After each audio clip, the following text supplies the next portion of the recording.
Okay, welcome back, everyone.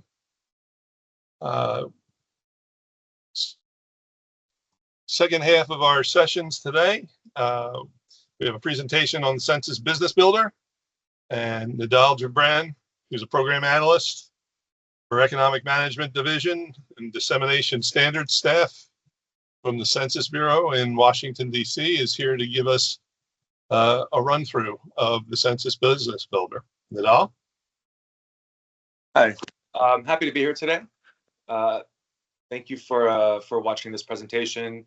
My name is Nadal Gibran, and I'll be talking about Census Business Builder, which is one of those tools that allow us to visualize as much of our census data as we can in one application, which is really challenging given the diversity and the breadth and the coverage of all of our data. And I think we do a pretty outstanding job here. So I'm really excited to show you this tool. So if you just bear with me, I'll start sharing my screen.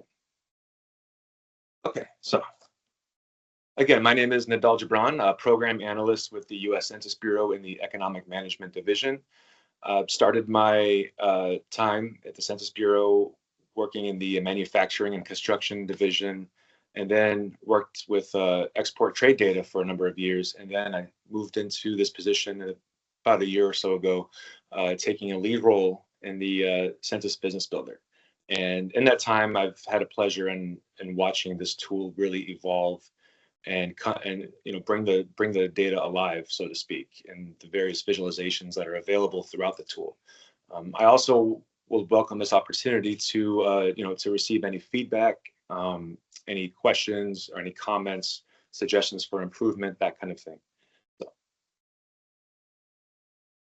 Okay, so these are some of the guiding principles that went into developing the Census Business Builder.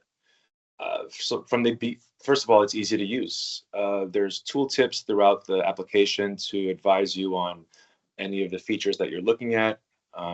We try to provide an overall easy customer experience using plain language. From the beginning, we've had a customer focus. So we've received a lot of feedback over the years. A lot of things that we're doing, such as this presentation and other conferences, trade shows, demonstrations, that kind of thing. And we've really built the tool based on feedback that we've received. So if you see something here, or you don't see something that you would like to see, or any suggestions for improvement, that would be greatly appreciated. And we provide access to census data and more. When we first launched the tool in 2015, we really only had Census Bureau data to work with, but soon after that, we realized that there's a great benefit in combining data from other sources, other government agencies, such as Bureau of Labor Statistics and the Department of Agriculture. We are using the latest technology. Census Business Builder was actually the first tool to make it into the cloud at the Census Bureau. Below that, on the bottom, sort of right on your screen, is a link where you can find Census Business Builder. Highly encourage you to explore it on your own. You're also free to pull it up on your laptops or on your mobile phones, tablets, anything you'd like. Census Business Builder has been optimized to work across all devices, including mobile devices. Okay, so we've designed Census Business Builder to allow for a positive and enriching experience. It's useful because it can help generate customizable reports, business plans. These reports can also assist with grant applications. And it's a useful tool for economic development planning, emergency preparedness. As you no doubt are aware, we've dealt with quite a bit this season as far as hurricanes and tornadoes. So we've really been able to use Census Business Builder and really utilize some of our data to determine and see kind of the human and economic impacts in the surrounding areas for these disasters. It's easy to locate. You can find Census Business Builder at our website or just do a simple Google search. A few years ago, we went through a compliance review program, and during this program, we've identified, I'd say, about 50 or 60 opportunities of improvements to make sure that we are 508 compliant. So as a result, we've enhanced the tool we've enhanced it considerably. We've added, like I said earlier, the tool is now mobile optimized. That was a big one. So now you can have the same user experience across any device. And also we are 508 compliance. And you know that it's credible because we are using the latest Census Bureau data. It's valuable and it's mission critical. Okay, so this is what you'll see when you first get into the tool is this tour. I would recommend that you let the tour, you kind of go through the tour at least once just to familiarize yourself with what you're seeing on the screen. The tool is packed with features, but I think we did a pretty good job of making sure that it's set out in a way that makes sense and it's intuitive and friendly. Also, if you are more of a if you are experienced with the application, it doesn't hurt to go back and go through the tour to see what may have come up since the last time, any new updates and that kind of thing. Some of the key features of this application, starting with the lower left-hand on your screen, you'll see our dashboard. The dashboard is where you can find visualizations of all of the data based on the current geography that you have selected. Next up is the region view. This is where you can search for a location directly in that location search box, or you can click on the map and that will dynamically update the dashboard based on what you select. If you'd like to redraw your geographic boundaries, you can do so by selecting your geographic level below the location search. So without having to search for a location, if you just want to click on something interesting on the map, you would just select the correct boundary lines. If you want to look at metros or counties, and then once you've done that, you can select the county or the metro, whatever geography that you like. The industry search is right above that, and that's where you can add one or more industries to the map as well as to the reports and to create what's called an industry cluster. The map variables option is to the right of that. Census Business Builder has bivariate mapping, which means that you can have up to 2 variables displaying at the same time on the map.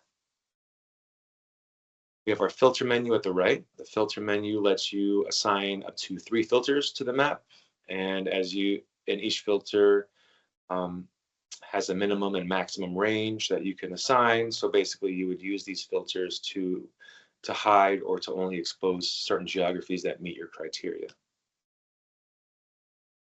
Okay, the map variables options, these allow you to zoom in, zoom out of the map. You can change your base map or reference layers, that kind of thing. This is our map legend, and at the bottom of that is the button, the bottom of the dashboard rather, the bottom left is where you can create your reports. Now, as I said before, the reports are very powerful. They are a combination of all of the data that's available in Census Business Builder. They provide you with interactive charts. They are customizable. You can bookmark these reports. You can save them, store them. You can share them just by simply copying the URL and sharing it with colleagues or friends. You can also do the same with a map. So as you can see, there's a lot of ways you can customize your map. Well, each of the, every time you make a change to your map, that is stored in the URL. And so that URL will let you access that same exact view once you share it with others. So back to the CBP reports. So it's interactive. You can customize it, bookmark it, share it. It also allows you to view a single or multiple geographies. So multiple geographies you can create regions comprised of multiple types of geographies. So before we were just talking about a single geography. We were selecting a single county, a single metro, etc., and then running the report for that singular geography. Well, you can also build a region of multiple geographies, and there's 3 options for doing that. The first option is you can build a region of 2 or more of geographies of the same type, so 2 or more counties, cities, towns, metros, etc. Option 2 is to build a region of 2 or more counties of 2 or more types. So you can mix up geographies, counties with cities, with zips, with metros, and that kind of thing. And then finally, you can build a pre-built region that we have available to you. Census Business Builder mobile optimized. Again, this is what it should look like on your mobile phone. We are 508 compliant. So like I said, we went through about 60, we discovered about 60 updates for that we can make to make sure that we are 508 compliant. And some of these are the high contrast option. That's a big one. And as you can see, this is an example of the high contrast option, which makes the text easier to read. So what it does is it creates more of a contrast between the text and the background. Another update is the use of these hover texts. See here, each feature within Census Business Builder does have this accompanying text that you can hover over and it'll explain what you're looking at. All right, so that's it for the presentation. I'm going to switch over to a live demo, and this will really show you kind of what this tool is about. So let me share my screen again.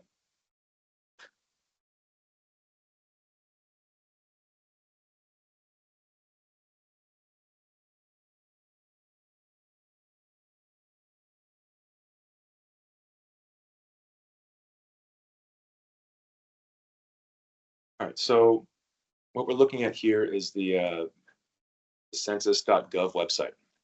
And this is where we can this is where we would start our, start to find Census Business Builder, as well as any other data tools that we have available. So definitely bookmark this website.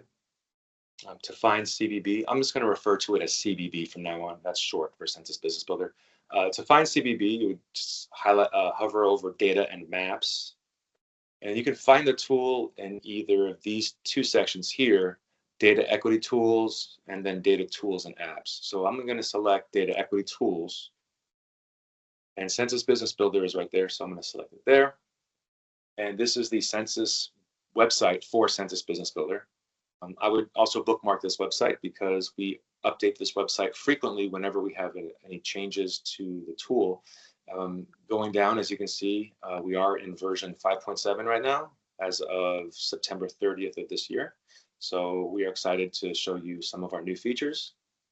This is what you would click on to open the tool. But scrolling down, we've got some information about the application, just some general features here, and then some more information about what's new for this version. And these are some things that we've added to Census Business Builder. And we've got some information across here as well, an overview, which gives you access to our flyers. You can also find more of the flyers back here, because if you were to scroll down all the way, these are all of our flyers. Very useful, especially the Census Business Builder overview right there. Information about webinars, helps, and frequently asked questions, and then known issues and comments. So again, I would bookmark this website and use this as your starting point. Once you are ready to go into the tool, you'll click on Census Business Builder, and this is what it looks like. Starting off, we have this map. You can use your mouse wheel to zoom in and zoom out. You can also do the same with these map buttons. As you can see, I have New Jersey selected as my geography. But just to show you how simple it is to switch geographies, I'm looking at states right now. So what I'm seeing, because I have this selected, what I'm seeing are the state lines. I can switch to metros, and it will take a few minutes, not minutes, but it will take a second or two to reload or redraw these boundaries for metros. But let's just keep it at state because for one thing, it won't have to load as often because we're loading fewer items here with just these states rather than these metros and counties. Okay, so we're going to go to New Jersey. I'm going to select New Jersey, and my dashboard will update automatically based on what I'm selecting on the map. I can also do the same here. So if I were to type in New Jersey, and that also zooms in for me. So that's very nice. Okay. So let's just talk about the dashboard. What are we looking at here? We've got three sections. We've got this primary and secondary variable. That's our first section. We've got the middle section, which are some of our charts and graphs. We've got a geo ranking, which compares the current geography to some of its other geographies in terms of this primary map variable, which is establishments. We have a time series, which shows the number of establishments quarterly and any changes to that. Then we've got a geo comparison, which compares the number of establishments in New Jersey, which is my current selection, to the next highest geography, which is the US. Now this would change if I had selected, let's say, a county in New Jersey. Then we will see, and this just gives you an example of, how sometimes it could take a few seconds to load up some of your data. Probably shouldn't have done that, but I wanted to show you kind of how the geo comparison will change based on the geography that you selected. But let's give that some time to think a little bit. What I'm going to do now is jump over to the reports. Right, so if you recall, there's a report button right here. If I have a geography selected, I can select this report, and then it will launch a report in a separate tab. Maybe I'll ignore the counties for now and worry about just my state of New Jersey. Right, so once this loads, we're going to see this information kind of repopulate back in the dashboard. And once it does that, I will be able to select this report button, which I can do this right here because I've already generated a report earlier. So let's go to this one. Great. So what we're looking at here is a business profile of the state of New Jersey. So that's the geography that we're looking at, the state of New Jersey, then all sectors, because we haven't yet specified an industry yet. So by default, Census Business Builder will pull in data for all sectors, and this is just so that we have information available for to populate in the report. Curious as to why this isn't showing up here. There we go. So there's that report button. We need to have a geography selected to enable this report, but doing that will bring up that report, which I have right here as well. So that's the reason why we see custom industries and New Jersey. Now, if I were to go back and select an industry, then I would notice that the industry would be listed right here, whether I'm looking at restaurants, construction, education, that kind of thing. So the next section, or the first section rather, is the map. So this is kind of just a map of what we're looking at, which happens to be the map of New Jersey. In some cases, we've got import data. It looks like we don't have import data for New Jersey, but we can look at other information, such as impacted industries and impacted products. So this is supply chain related data. So if there was some sort of a disaster, natural disaster or anything, a FEMA declared disaster is one that we build reports of quite frequently. If there is a FEMA declared disaster, then this information here will sort of give you an indicator as to the top impacted industries that are at risk of being, at risk of some kind in New Jersey.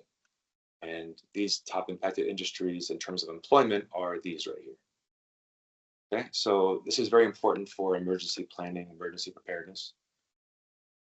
And as we see in the next table, we've got the top impacted products for wholesale trade, which wholesale trade is the top impacted industry. So this breaks that out further and describes the top products that are produced for this industry here. So further kind of indicating which products are at risk if there was some sort of disaster in New Jersey. And you can hover over and see the details. So a lot of them are wholesale sales of refined petroleum products, prescription drugs, new and used automobiles, a lot of wholesale stuff going on here. Quite a bit. So what this is saying is that in terms of national employment of wholesale trade, this area has the largest share of employment for this industry. So a disaster in this area would affect employment for wholesale trade, which would trickle out into affecting these products. Right. So the next section is our consumers' residence. Consumers' residence are largely our demographic information. And you can see on the map, if I were to open up our variables, consumers' residence is our first primary category. And that's also the case here on the report. It's our first category, consumers' residence. You can think of consumers' residence as either your demographics or just the description of your customers. You know, what do they look like? What's their economic situation? What are their habits? What is their housing situation? So total population, percent male and female, going on down to percent working age, 25 to 64, some other demographics and information here. In some cases, we'll have the time series. So this is really good for forecasting, forecasting trends or that kind of thing. You can see kind of how each of these may have shifted negatively, positively, or no change really in the previous chunk of time. And you can also see below that the geo ranking or geo comparison, which compares the current geography with the US or the higher ones. So in terms of percent under 18, which are basically minor citizens, New Jersey and the US have fairly similar rates right there. And you can do this for just about any of these categories. You can get your time series as well as your geo ranking. Below that is our socioeconomic characteristics. So what kind of economic situations are faced by your customers? Well, we've got median household income. How has that changed over the past 2 periods of time? And how does it rank with the next higher geography, which is the US? Average income, education level, household size, percent in poverty. If I were looking at this in the lens of emergency preparedness, emergency management, then percent in poverty would be a big indicator for me as a vulnerable community for this area. Perhaps percent disabled as well as percent with health coverage. You know, take the invert of that and you'll see does not have health coverage. Journey to work information. So percent of all workers who commute to work and then how they drive to work. Veterans, foreign-born, vehicles, all sorts of really valuable information here. You can combine these in any different ways to satisfy or to meet whatever use case you're trying to come up with. So really excited to share this with you. Next, we've got our housing characteristics. If an example that I like to bring up is simply investment, real estate investment. Traditionally, you would purchase an investment property with the hopes of renting it out and then generating some rental income. Well, this information can be helpful in determining, what is my expected vacancy rate if I were to look in this area. Obviously, New Jersey is a state, and that may be too large of a geography to base your decision on this number. So you can also go down to the county level, which is a much better indicator. But just showing you the potential of this information. Home ownership rate. I see median rent right here, so that's really important metric as well. Employment characteristics. This is something new that we've added to the business profile. This pulls ACS or American Community Survey 5-year data, employment data, and it breaks out the total civilian employment for this area, which happens to be the state of New Jersey, across all of these kind of sectors or industries. So, in the state of New Jersey, which sectors are the highest, most represented in terms of employment? It looks like educational services and healthcare and social assistance has quite a bit of employment. I'd say close to 1/4, maybe slightly less than that, of the total civilian employment. Really interesting information you can get.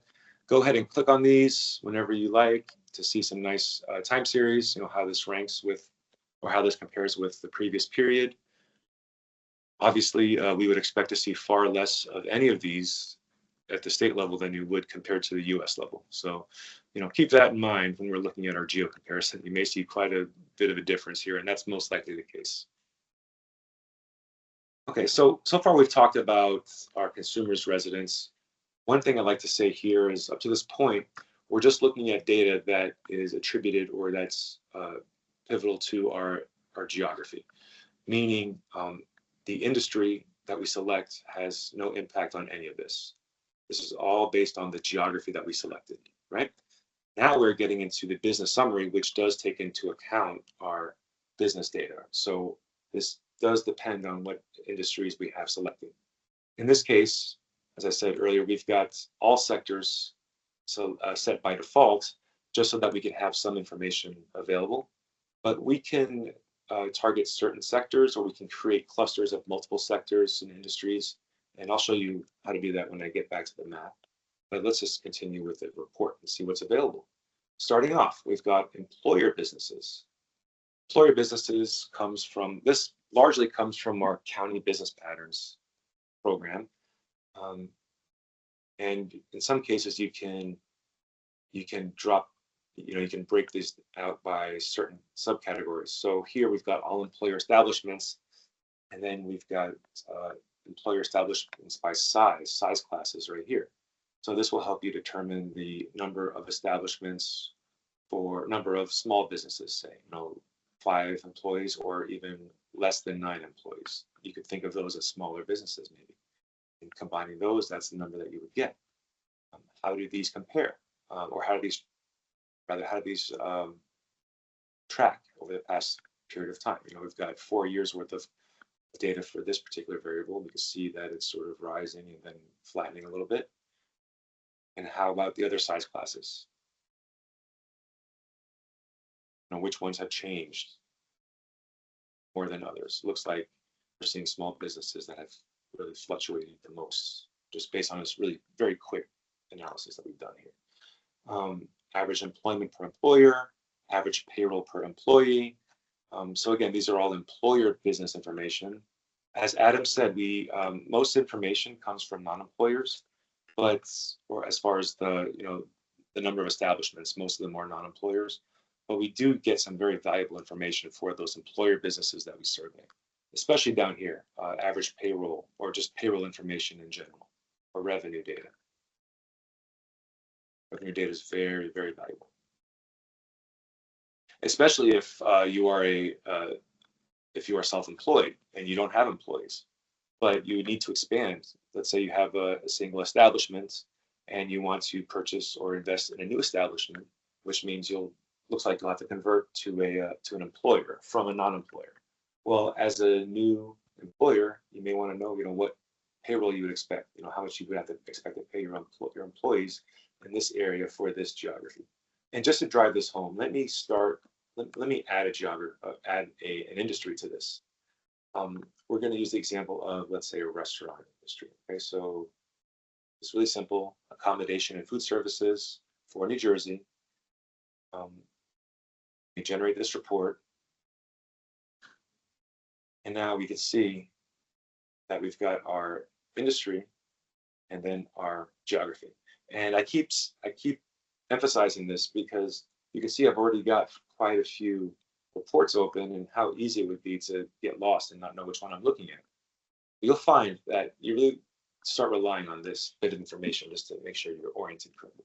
So we've got our singular industry selected, and we've got the state of New Jersey, which is our geography. I'm going to go back down to business revenue, or rather employer businesses. So I am a non-employer restaurant. I am the single owner, no employees, and I want to expand into New Jersey because I would like, I would like to grow, of course, as we all would. So the average payroll for the food service industry is, that's what we're looking at. That's what I would expect to pay my employee. How has this increased quarter to quarter?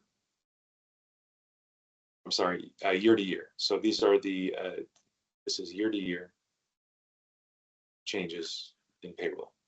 We've also got quarterly data, but that's down there under quarterly businesses, and I'll show you that as we get down there.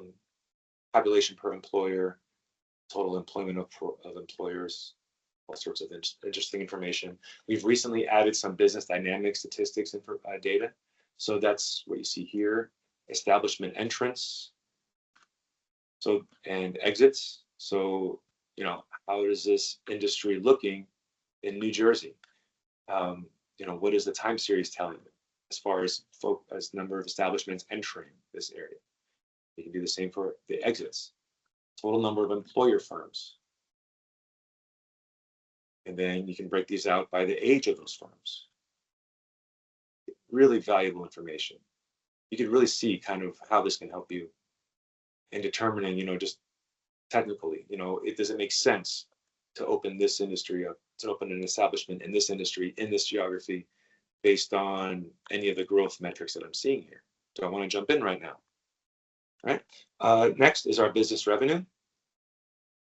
Revenue per employer in thousands for this industry. Okay. And average revenue per employee. So when you combine this with my payroll per employee. Now, this isn't going to be exact apple to apple, but it's just something to think about how you can really, play with our data. We've got our average revenue, so how much each employee is earning in revenue, and as opposed to how much each employee is costing me. And you can do, you can obviously have to smooth out these numbers a little bit, but it can tell you kind of the margin if there is any. And again, goes into, is it worth converting to an employer business? If that margin makes sense, I'm going to add in all the other expenses. Okay. All right. Sorry about that. I was right here in business revenue. And then we've got averages and then totals, and then some agricultural information for farm-related commodity receipts. Okay. Non-employer businesses. This comes not from, we don't survey non-employers directly. So you will never get an invitation to complete any of our economic census surveys, but we do get this information from the IRS and through administrative data. And so we are able to put together this bit of data here for non-employer firms. You're going to see the total number of establishments. This comes from our non-employer statistics. We have a nice time series right there. Then total number of non-employers and employers combined. Revenue of both combined, and then revenue of non-employers, and then revenue per non-employers, thousands. Right. Next is our workforce data. Now, remember, we're still looking at the state of New Jersey as well as our industry. So workforce for this industry, or rather this sector. This is a sector because we selected the two digits. We selected the two-digit combination in food service. Look at that tooltip, makes 72. So we're looking at the two-digit sector. It's important to be correct when we're referring to this information. This is our sector. This is our geography. This is workforce information. Beginning of workforce employment for all workers. Then we've got the age class breakouts down here. And then quarter to quarter changes in that. You may want to ask, based on this, which age group is the most highly represented in this state of New Jersey for food services. So who do I see working in this industry more than others in New Jersey? You may want to say, these two are very close, not close, but the two largest ones that I'm looking at. So, workers ages 25 to 44 make up the largest share, it looks like, or a large share enough of workers in this industry, in that geography. You can do the same for education. What's what kind of education would I expect an employee in the food service industry in New Jersey to have more than any others? Okay, and how has this changed? When have these has there been more of a demand on education in a particular industry recently? That's the questions that this can answer for you. Next, quarterly businesses. This data comes from our quarterly census, not ours, but it comes from the quarterly census of employment and wages. Again, very useful information for kind of sussing out the quarterly changes in establishments, and then quarterly changes in the number of establishments changes from the last year from 2022 to 2023. So kind of netting those changes and then seeing how they compare with one another.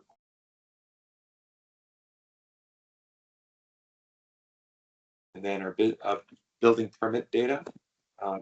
1-unit buildings, and then 1-unit building units. Obviously, these will be the same because you can only have one 1-unit building unit and 1-unit building.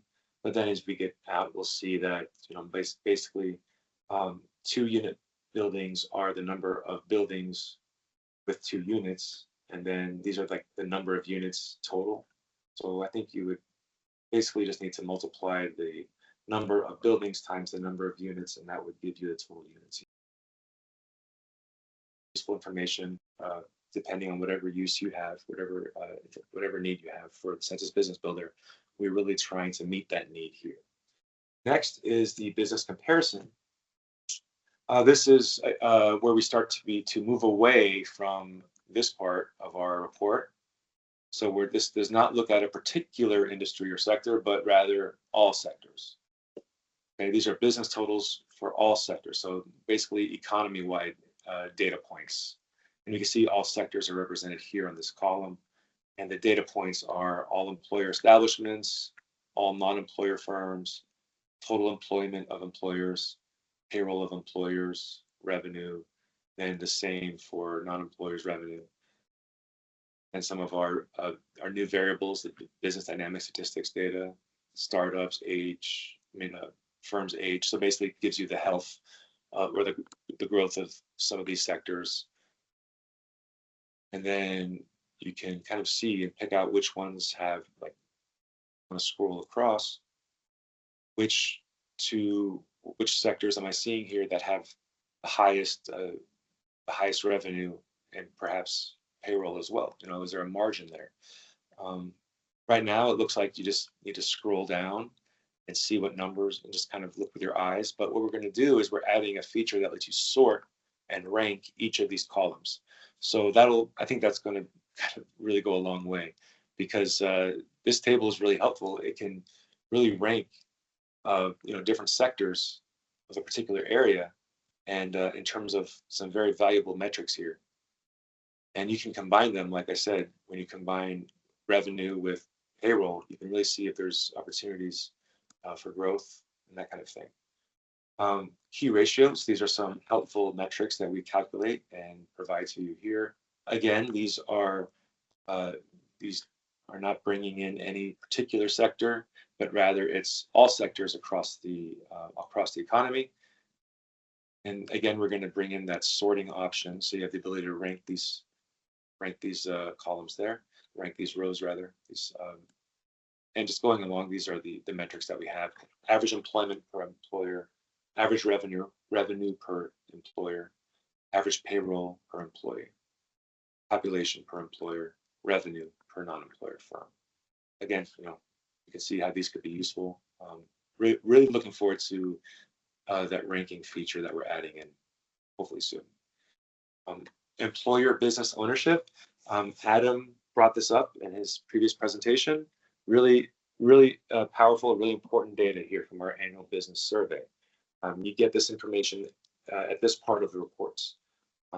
We're just looking at this geography, New Jersey, and it's looking at employer business ownership across all sectors here. So again, we're ignoring our selection for industry right here. You can see these are the categories. Percent minority-owned employer firms, white-owned, black-owned, Asian Indian, American Indian, Asian-owned, Hispanic, percent female, percent male, and percent veteran-owned employer firms. These are employers. We've got our percentages here. Soon we will be able to rank these and determine which sectors in New Jersey perhaps have the highest number of Black-owned firms or highest number of veteran-owned firms. So those rankings will be very helpful, I'm sure. We have very similar data for non-employer statistics data, demographics data, or NESD. Again, these are for all sectors.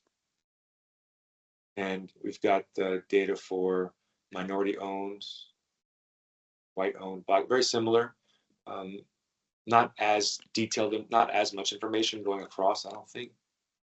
Maybe we do, actually. I think, yeah, we've got similar variables, looks like. That's good. And again, these are for the non-employers. Right? And then finally, in this report, Our consumer spending data. This data comes from Esri, which is our developer. We purchase it from them. And this basically tracks the spending habits of your customers in a particular area. Some of those spending habits, are general consumer expenditures on alcoholic beverages, expenditures per household on apparel services. And then here you can see we can see the types of apparel: men's apparel, women's, children's, boys, girls, and footwear. Dining out, food away from home, education. So really helpful if you're thinking of, if you have a particular business that you would like to bring to a geographic region. You can see kind of if your business will meet any sort of demand here. Is there money being spent in your industry on your products? And if there are, and you can use these reports to compare one geography to another, does it make sense to invest in that area? As you can see, this comes from Esri as of 2024. So this data are pretty up to date. Okay. All right. So I think I covered the report in fairly good detail. What I'm going to do now is switch back to the map with a little bit of time I have left before we conclude, and just kind of show you some other stuff that we may have skipped through, or not skipped through, but I haven't gotten to yet. So back to the dashboard. We've got the stats right here on the right. Got room for 4 data items, 4 variables, and we've also got on the left, we've got room for 2 more. You can change any of these items that you like by highlighting it and selecting the pencil to change variable. And when you do that, it brings you up to this sort of repository of all the data that we have. And you'll see this kind of looks similar in terms of the structure to what we have in the reports. We start with consumers' residence as a primary category, and then several secondary categories of consumers' residence. Demographic characteristics brings you all that information. Socioeconomic characteristics, housing, employment characteristics. This should look all very familiar to us from our reports. But for whatever reason, if I like to switch something out, I can do that right here. So let's say I'd like to look at percent with 2 or more vehicles available. And that's just something that I want to see on my dashboard. I can do the same for any of these other items right there. On the left, we've got 2 more boxes with things that we could switch out. And you may ask, why are these so special? Why do we have these on a separate part of the dashboard? And why is it so big? Well, the reason are that these are where you can assign your primary and your secondary map variable, which is important because when you assign a primary variable, that's what you're looking at right here on this chart. That's what carries over into this time series, into the geo comparison. That's also what goes over here into the region view, which if we have time, I'll talk about that.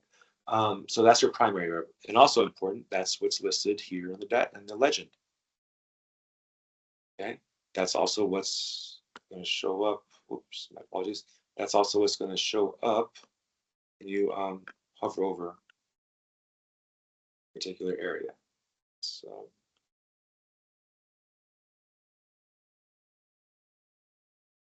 I think it should be. There you go. So as you can see, my map, the colors are kind of shaded to correspond with the legend. So the legend is representing the number of establishments, which is our primary map variable, which I just assigned. And we also have the number of establishments on the pop-up right there on my cursor, which changes when I hover over any other state.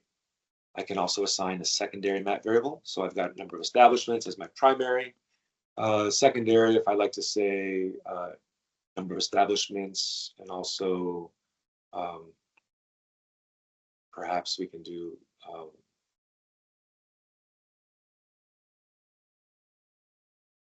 my employment. There it is. Number of employment. So I've got establishments and employment. So now let's just look at what it's done to our legend. We've got establishments, which is our primary map variable, represented by the color. And then scrolling down, we've got our secondary map variable, which is the total employment of employers, And that's actually represented by a circle, a proportional circle. So the larger the circle, meaning the larger the number of the larger the employment, and the darker the color blue is basically the number of establishments. So if you look at a state with a darker blue and a larger circle, you kind of know that you're getting high numbers of both primary variables here. So that's just kind of a good way to visually see kind of what we're looking at as far as the geographies. So that's how, that's basically an explanation of the dashboard. I'm going to conclude it right here and turn it back if there's any questions or not. Thank you, Nadal. Very informative presentation. Excellent. All the information that can come out of the Census Business Builder. You guys just keep building on it every year, and it's a fantastic product. Mm-hmm. Oh, yeah, and thank you for coming back to present again. You presented for us last year, I believe.